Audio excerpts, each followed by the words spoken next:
Arkitekto Sagrado, woot! Hey Poste peeps, Architect Pakoy Anyag coming at you with another episode of Poste. And in this week's episode of Poste, pag-uusapan natin yung one aspect of the construction project that could either make or break the construction project, which happens to be labor. On this week's episode, aptly titled, Labor Pains.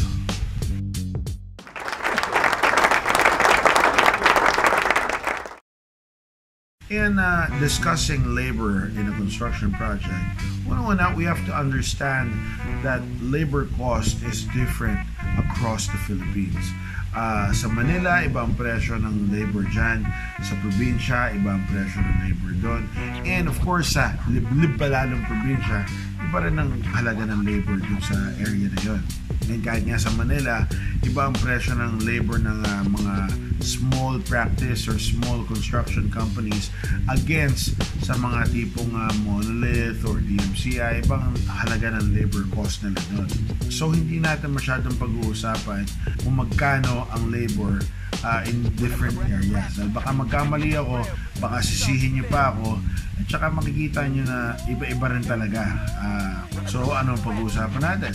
Paano i-compute ang labor? Ano ang factors in computing labor? Paano natin ko-compute yung length? Paano natin ko-compute yung dami ng workers na kailangan natin sa isang project? And of course, ano yung methods of computing for labor? And when we speak of the methods in computing for labor, this is by no means any textbook computation. Of course, meron tayong mga labor computations dyan, pero kadalasan yung mga librong yun galing sa ibang bansa and hindi rin naman reflective or completely 100% reflective of what the conditions are in the Philippines. Kaya ang labor computation na bibigay ko sa inyo is based on experience, based on discussions with other contractors, engineers, and architects. Ano yung napag-uusapan namin pagka nag-shop talk kami at ano yung labor equivalent or labor component na pumapasok into their costing of labor. So pag-usapan natin yung first method, which is basically an estimation method na magagamit natin para lang sa guesstimate or mabilisang computation. Yan ay ang percentage method. Unang-una, kailangan natin malaman percentage band of what. Meron tayong sinasabi or meron tayong parang more or less accepted standard na ang labor natin ay naglalaro sa 30% of the material cost. Kaso tandaan natin, that is a relative thing. Dahil hindi lahat ng material sa isang project pare-pareho. Hindi pare-pareho yung taste din natin pagdating sa material sa binibili natin. Pero ano ba yung general rule sa percentage computation? Ang general rule dyan, of course, compute mo muna yung materials. Kung magkano yung materials, at say inabot ng 1 million pesos, ang labor natin ay 30% or magiging 300,000 pesos. Pero doon na ba natatapos yun?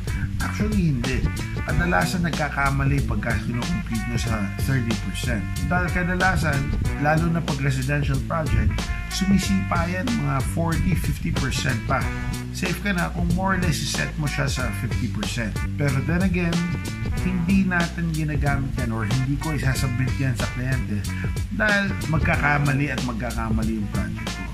Ano ba yung ibang aspect pagdating sa percentage method?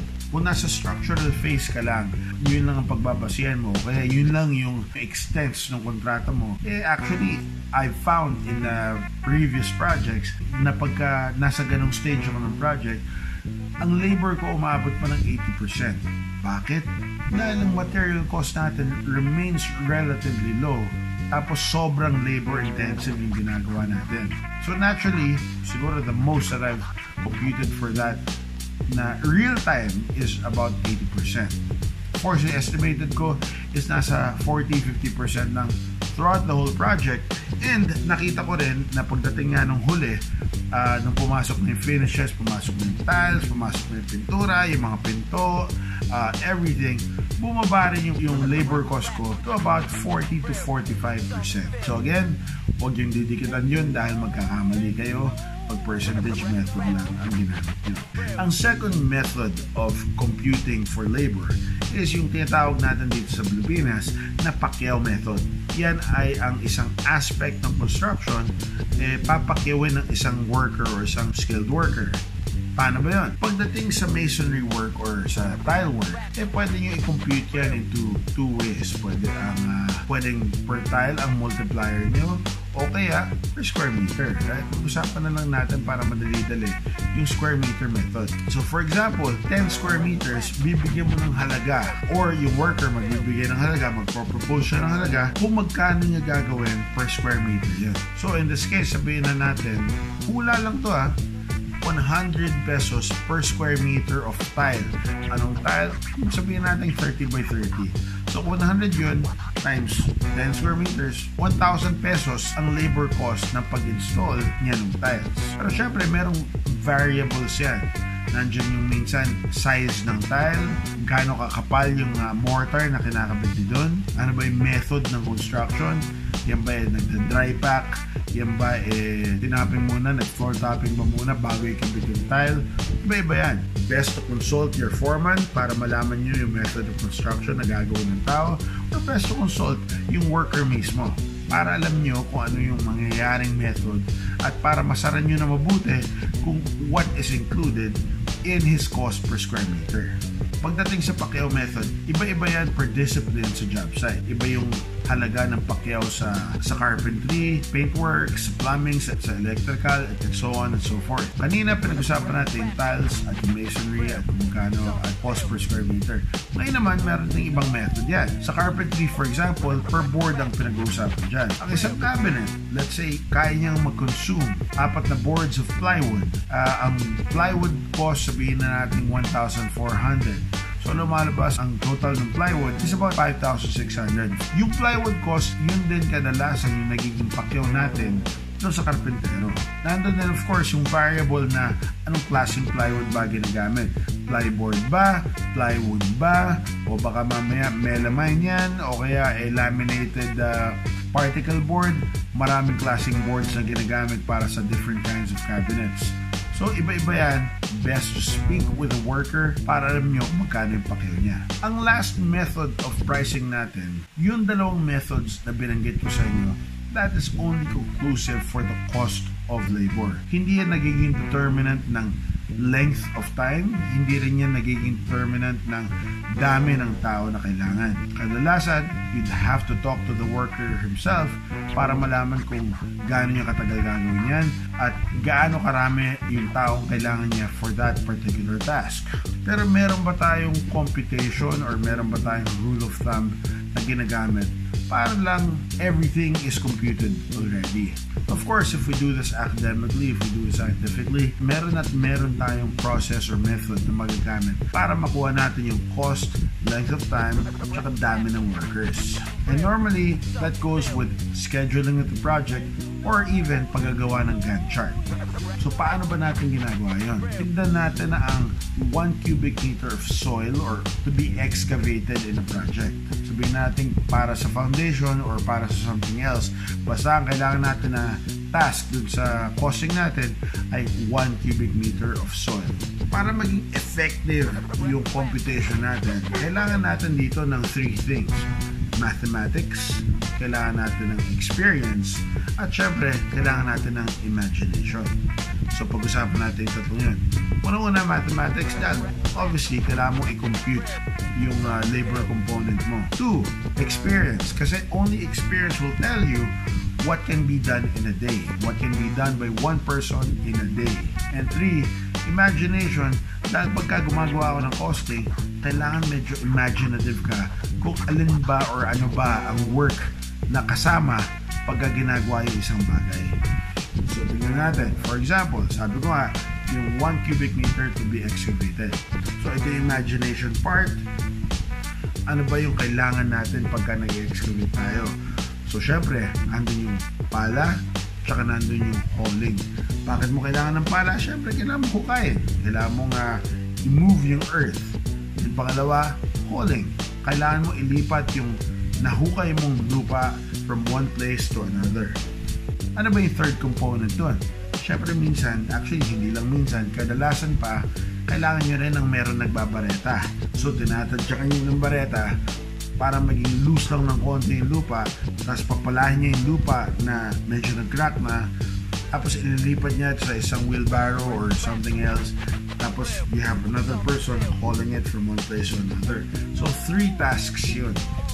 Ngayon, experience will tell you kung gaano katagal yung trabaho yun.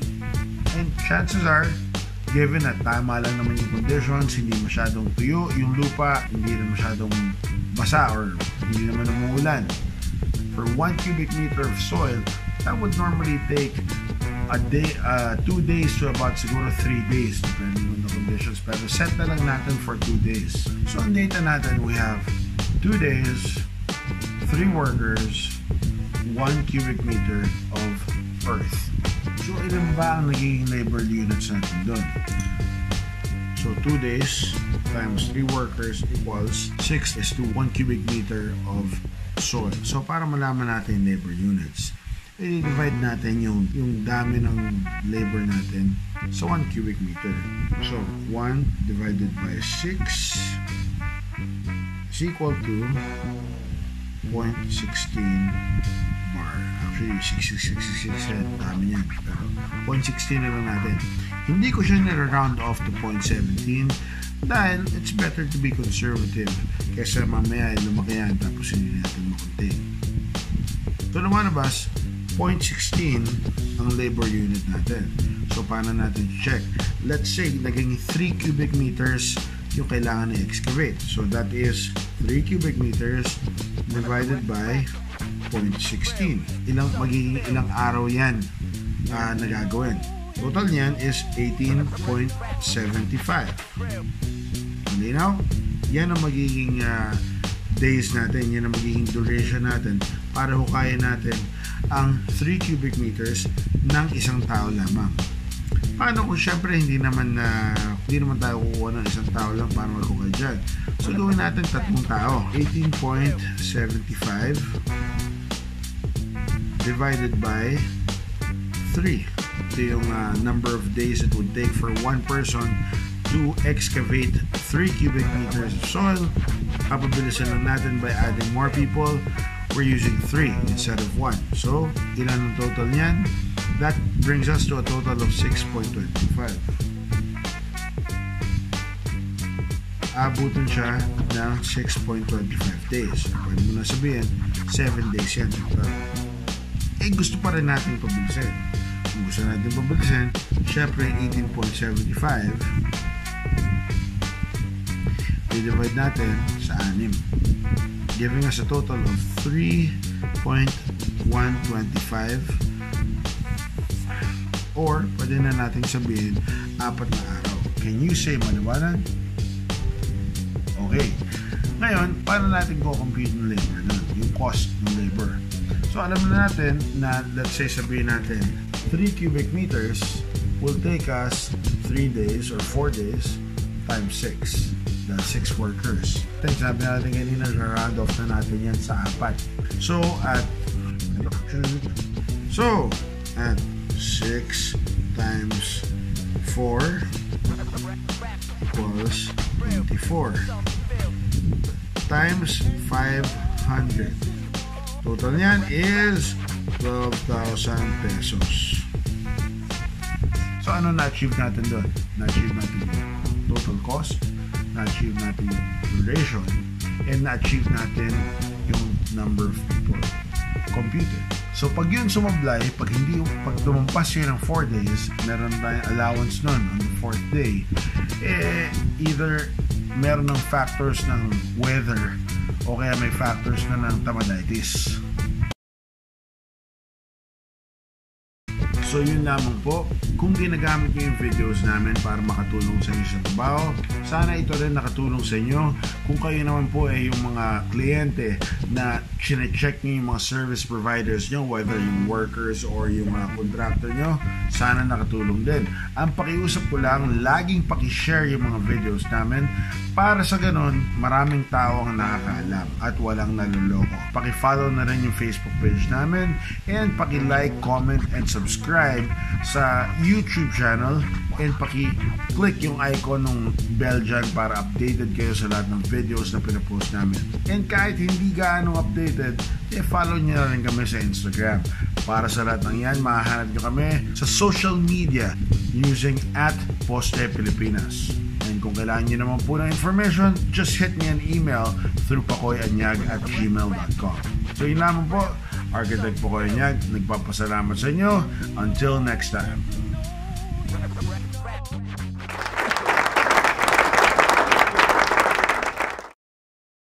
Sa arkitekto sigurado, woot woot!